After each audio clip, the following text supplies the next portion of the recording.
Hello and welcome everyone. तो स्वागत है आपके सीएसए वाला के ऑनलाइन लर्निंग प्लेटफॉर्म पर। आशा करता हूं कि आप लोग स्वस्थ और मस्त होंगे। सबसे पहले तो अगर आप इस चैनल पर पहली बार हैं तो आप चैनल को सब्सक्राइब कर दीजिए। अगर आप चाहते हैं कि इस चैनल ये जो हमारा मैटर है अपने किसी को मिल सके और किसी के काम आ सके, तो किसी अपने दोस्त को, भाई को, बहन को इसको अपना शेयर भी कर दीजिए। ठीक है। तो इसके हम आज आपको बताना चाहें, इसके पहले जो हमने हमारी जो इनवर्स वेंडी की सीरीज चल रही थी उसमें हमने आपको काफी टॉपिक दिए हैं इनवर्स वेंडी पर। आशा करूंगा कि उस जो टॉपिक है वो आपको अच्छे लग रहे होंगे।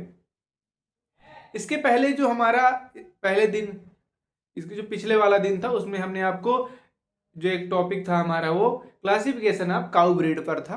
मतलब जितनी हमारी जो काउ की ब्रीड थी उतनी हमने खत्म की। जैसे मिल्क ब्रीड हो गई, द्विकाजी नस्लें हो गई अर्थात डुअल पर्पज की हो गई, डॉर्फ ब्रीड अर्थात भारवाही नस्लें हो गई, और एक्सोटिक ब्रीड्स अर्थात हमारी जो विदेशी नस्लें हैं वो भी हमने खत्म की है। इसके बाद हमने बात की थी संकर नस्लों पर। उसको भी हमने आपको बता डाला कि कौन कौन सी संकर नस्लें हैं। फिर आज का जो हमारा टॉपिक है वो मिल्क ब्रीड पर है। मिल्क ब्रीड के अंतर्गत हमारी जितनी नस्लें आ रही हैं मैंने आपसे पहले ही बता चुका था कि जितनी भी इंपॉर्टेंट नस्लें हैं उनको हम सबको डिटेल में पढ़ेंगे। तो आज हमने जो मिल्क ब्रीड के अंतर्गत पहली हमारी नस्ल है वो साहीवाल है, उसी के विषय में आज हम बात करेंगे। तो सबसे पहले आज हम बात करेंगे कि मिल्क ब्रीड अर्थात मिल्क ब्रीड के अंदर सबसे पहले अगर एक क्वेश्चन सबसे पहले यही यही बन जाता है कि साहीवाल किस कैटेगरी के अंतर्गत आती है। तो साहीवाल कैसी है? एक मिल्क ब्रीड है। उसके बाद बात करें, देखिए कोई भी गाय है, कोई भैंस है, इस सबसे पहले जिसका जन्म स्थान है, कहाँ पे ओरिजिन है, हम उसकी बात करेंगे। तो इसकी ओरिजिन की बात करें तो इसका ओरिजिन कहाँ है? मोंटमोंगरी, पाकिस्तान है। इसका मतलब ये इंडियन ब्रीड तो है, लेकिन जब ये इसकी पहली बार साहिवाल गाय देखी गई तो ये कहाँ देखी गई? मोंटमोंगरी, पाकिस्तान में देखी गई। उसके बाद आजादी के बाद फिर इंडियन ब्रीड के रूप में इसको मान लिया जाता है। अब ये हमारे ज्यादातर पूरे देश में बात करें तो भारत देश में इस समय साहिवाल पूर्ण रूप से है। पूरे ऐसा कोई स्टेट, ऐसा कोई जिला नहीं होगा जहाँ पे साहिवाल गाय, जो साहिवाल गाय हमारी, कोई आज के डेट में ना हो।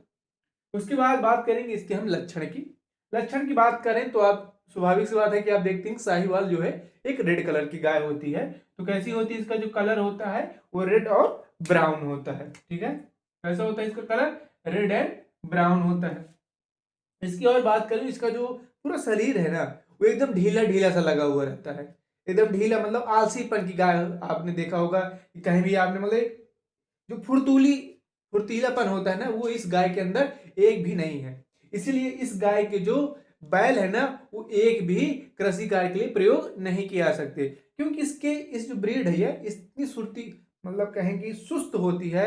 मतलब ये फुर्तीली एक भी नहीं होती है जिससे इसके बैलों का प्रयोग अन्य चीजों को नहीं कर सकती थी। पूर्ण रूप से एक मिल्क ब्रीड ही है। ठीक है। इसके बाद बात करें हाईएस्ट मिल्क प्रोडक्शन। क्या है? हाईएस्ट इसका मिल्क प्रोडक्शन, मतलब सबसे ज्यादा जो अगर मिल्क ब्रीडों में बात करें तो सबसे ज्यादा जो दूध देती है वो हमारी साहिवाल ही देती है। सर्वाधिक इसका दूध उत्पादन भी होता है। और इसका मिल्क इज वेरी स्वीट, अर्थात इसका जो मीठ होता है वो कैसा होता है? मीठा होता है। ठीक है, इसका जो दूध है सबसे ज्यादा मीठा होता है। ठीक है, मतलब जितनी भी नस्लें पाई जाती है उन सभी में, देसी नस्लों में सबसे ज्यादा जो मीठा दूध है वो हमारे किसका है? साहिवाल का है। अब मीठा क्यों होगा? क्योंकि इसमें लैक्टोज परसेंटेज की मात्रा जो है सर्वाधिक पाई जाती है, अर्थात कितनी पाई जाती है? 5% पाई जाती है। इसकी बात करें, हमने आपको पहले बताया था कि इसका जो स्किन होती है ना, मतलब सुबह पहली बात तो ये एकदम सुस्त होती है। इसकी जो स्किन होती है एकदम लूज होती है, एकदम पूर्ण रूप से। ठीक है, तो लूज स्किन के कारण जो है इसका जो अदर नेम दिए गए हैं उनमें से इसको लोला कहते हैं और मुल्तानी नाम दिया गया है इसकी लूज स्किन के कारण।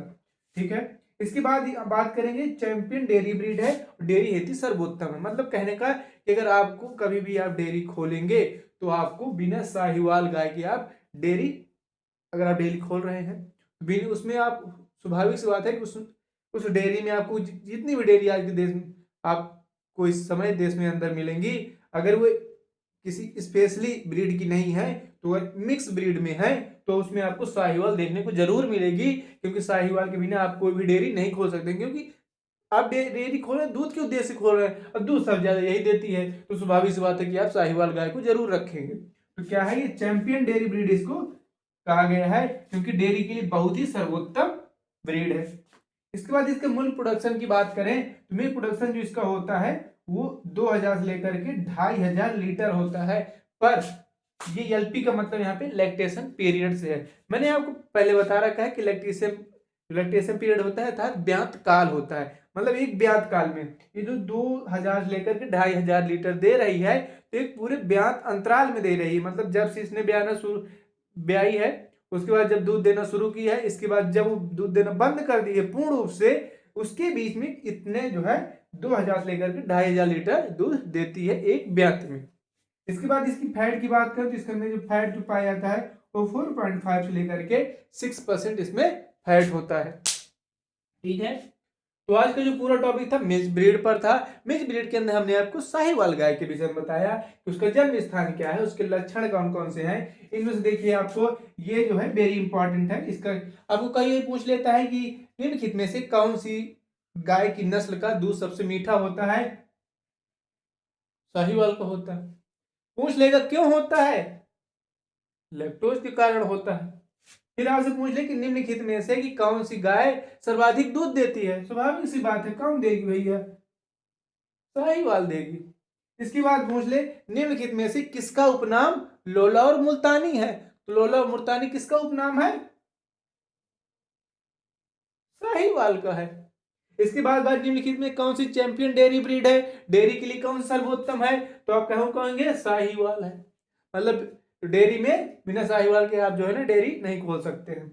इसके बाद इसका मिल्क प्रोडक्शन बहुत कम होता है, क्योंकि ये क्या है ना थोड़ा सा जो डाटा है एग्जैक्ट ठीक है यहाँ पे लिए गए एवरेज रूप में है, लेकिन कुछ चीजें एग्जैक्ट नहीं हो करती, इसलिए बहुत कम इसका छोटे यूपी कैट बहुत कम पूछता है। मैं सुने कि आप तक इसको पूछा, कभी कभी इसका जो फैट परसेंटेज है वो पूछ लेता है कि कितना होता है साहिवाल गाय में।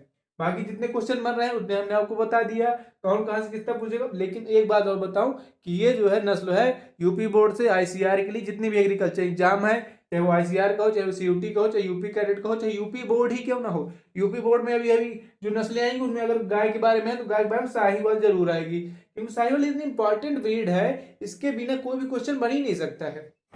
तो आज का पूरा टॉपिक यहीं समाप्त करते हैं। आशा करूंगा कि ये जो आज का टॉपिक है आपको अच्छा लगा होगा।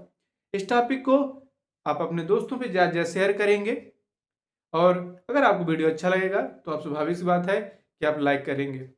और आशा करूंगा अगर आपको वीडियो अच्छे लगते होंगे, अगर आप चैनल में पहली बार होंगे तो हमारे चैनल को सब्सक्राइब जरूर कर दीजिएगा। ठीक है, और अपने इस वीडियो को स्वाभाविक आप जो है ना कम से कम अपने एक, मैं आपसे ज़्यादा कुछ नहीं कहूँगा। ठीक है, अगर आपको मन नहीं है चैनल सब्सक्राइब करने का मत करिए, लेकिन एक काम जरूर कर दीजिए, इस वीडियो को आप अपने एक दोस्त को जरूर शेयर कर दीजिए, क्योंकि हमारा उद्देश्य चैनल जो है ना सब्सक्राइबर बढ़ाना नहीं है, मेन उद्देश्य है कि ये जो हम पढ़ा रहे हैं स्वाभाविक सी बात है, मान लीजिए इसकी वजह से किसी अपने आप दोस्त को, किसी भाई को, किसी बहन को इस टॉपिक में अगर डाउट है, इसके अगर ये पढ़ लेता है, उसको जो जितने भी साहिवाल के जितने भी पॉइंट हैं उसको याद हो जाते हैं, जाके पेपर में लिख देता है, उसका पेपर अच्छा बन जाता है हमारी इस वीडियो की वजह से, तो मेरे लिए काफ़ी अच्छा होगा। तो आशा करूंगा कि अपने दोस्तों को आप ज़्यादा इस वीडियो को शेयर करेंगे। ठीक है, तो आज का टॉपिक हम यहीं खत्म करते हैं, फिर मिलते हैं इन्वेस्टमेंट किसी अच्छे टॉपिक के साथ। तब तक के लिए थैंक यू, धन्यवाद, जय हिंद।